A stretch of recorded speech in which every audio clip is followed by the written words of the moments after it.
Quand on va partir au Sénégal avant de revenir en Guinée, oui, le leader de l'opposition au Sénégal, Ousmane Sonko, a été arrêté hier par des gendarmes. Bassekou, c'est l'information qui est tombée hier dans l'après-midi. Oui, effectivement, une information qui a été confirmée dans la soirée d'hier par son avocat.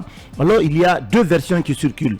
La première version, donc, qui est de Ousmane Sonko, le patron du PASTEF, dit avoir été filmé par une gendarme alors qu'il quittait donc la mosquée, puisqu'il y a des agents donc des services de renseignement qui sont postés devant son domicile. Donc, il s'est battu pour récupérer le téléphone avec la gendarme pour qu'elle puisse effacer les images qui ont été prises. Donc la dame n'a pas obtempéré. Ça, c'est la version qui est donnée par Ousmane Sonko. Et quelques minutes après, ce sont les agents du groupement d'intervention de la gendarmerie nationale qui ont débarqué, qui sont arrivés chez lui et qui ont procédé à son interpellation. Alors, les motifs évoqués, on le soupçonne donc de vol probable de téléphone et appelle à une insurrection puisque juste après son intervention, je crois à son arrestation, il a demandé au peuple sénégalais de se tenir prêt. Mais je rappelle qu'Ousmane Sonko est déjà condamné par contumace pour corruption de la jeunesse. Donc il est pour le moment en résidence surveillée et c'était justement dans les mouvements pour amener le président Macky Sall à renoncer à un éventuel projet de troisième mandat. Ça, c'est la version de Ousmane Sonko, donc de façon officielle. Mais le procureur qui s'est saisi du dossier et qui a instruit les officiers de police judiciaire de procéder à son interpellation, dit que cette gendarme, le véhicule de cette gendarme est tombé en panne devant le domicile d'Ousmane Sonko et que Sonko est venu donc voler le téléphone de cette dame et ensuite quand les agents sont venus pour intervenir, il a lancé sur les réseaux sociaux des messages d'insurrection, de violence. Donc ça, c'est la version du procureur. Donc il a été interpellé et mis, je crois bien, à la disposition d'une brigade chargée des investigations criminelles où depuis hier il est en garde à vue. Le cas de Sonko, c'est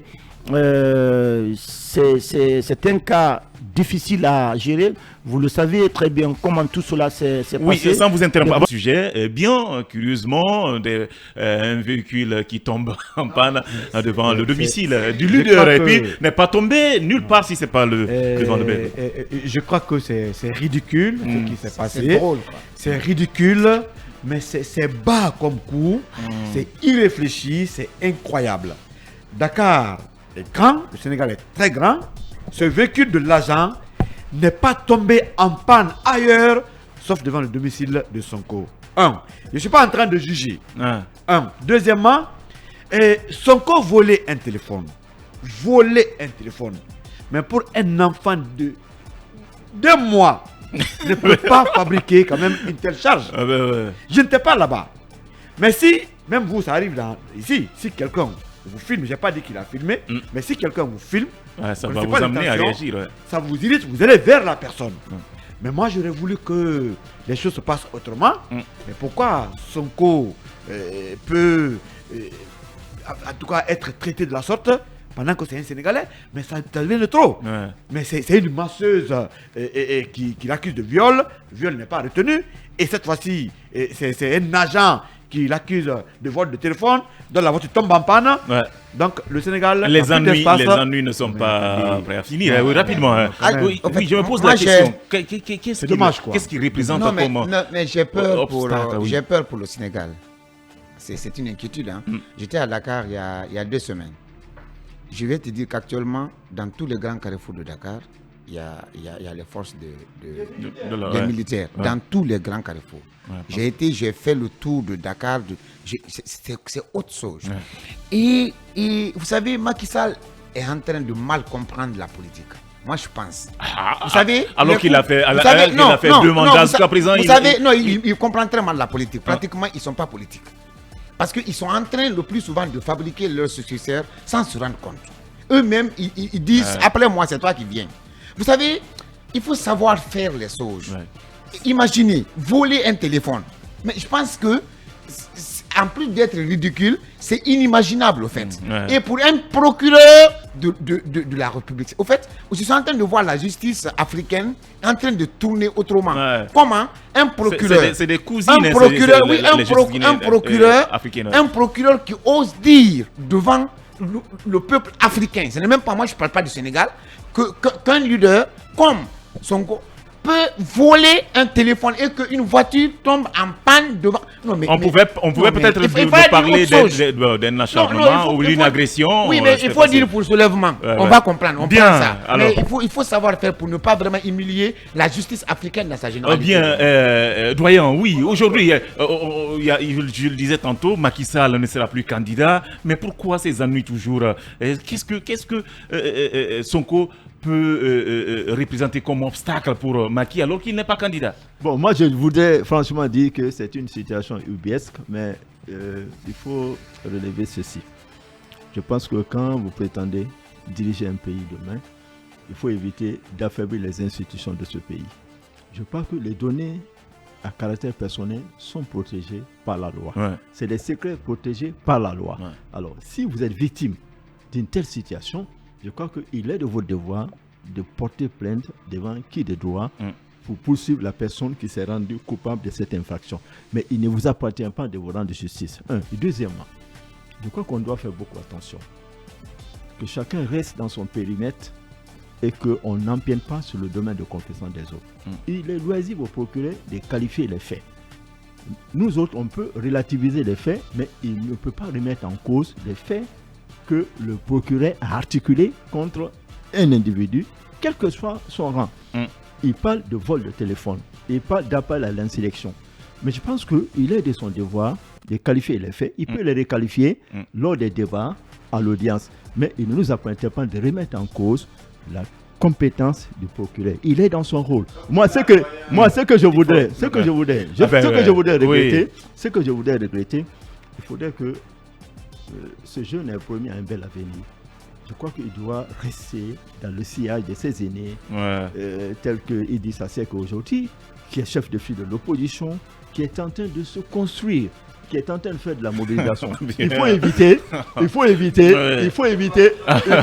Non, doyen, c'est pas possible. Chacun a sa stratégie. Idrissa Seck, c'est quelqu'un qui est complètement effacé. Il est complètement effacé, s'il vous plaît. Non, doyen est en train de confondre les époques et les manières de lutte. Allez-y, Bagnan, par rapport à cette situation, on se demande pourquoi toujours ces ennuis. Comme l'a dit, est-ce que ça ne va pas lui être profitable plutôt? Non, tous ces ennuis-là. C'est justement ce que je dis aujourd'hui. Ousmane Sonko, au-delà de tout ce qu'on peut dire, il est devenu le cauchemar du régime de Macky Sall. À la moindre erreur, à la moindre petite pécadille, aujourd'hui, c'est tout l'appareil judiciaire qui est mis en branle pour pouvoir lui causer des ennuis. Mais je pense que le procureur de Dakar peut-être aurait pu trouver une meilleure inspiration que de lui coller une accusation aussi banale, aussi légère que un vol de téléphone. Peut-être qu'il aurait pu trouver une agression physique contre la force publique.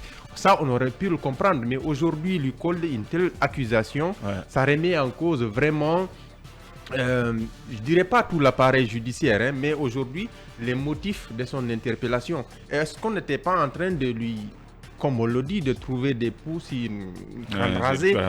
Effectivement. Mais lui aussi, il ne faudrait pas occulter. C'est l'impression que ça donne. Bien vrai qu'il ne faut pas peut-être donner patte blanche à Ousmane Sonko. Tout à fait. À chaque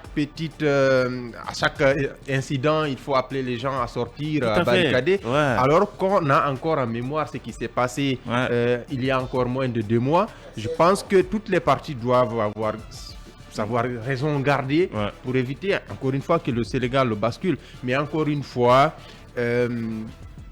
cette nouvelle affaire, il faut le dire comme ça, affaire Sonko, risque de compliquer davantage la situation politique au Sénégal. Parce que Quoi que l'on dise, le seul leader. Il est hyper populaire, il est soutenu par les jeunes.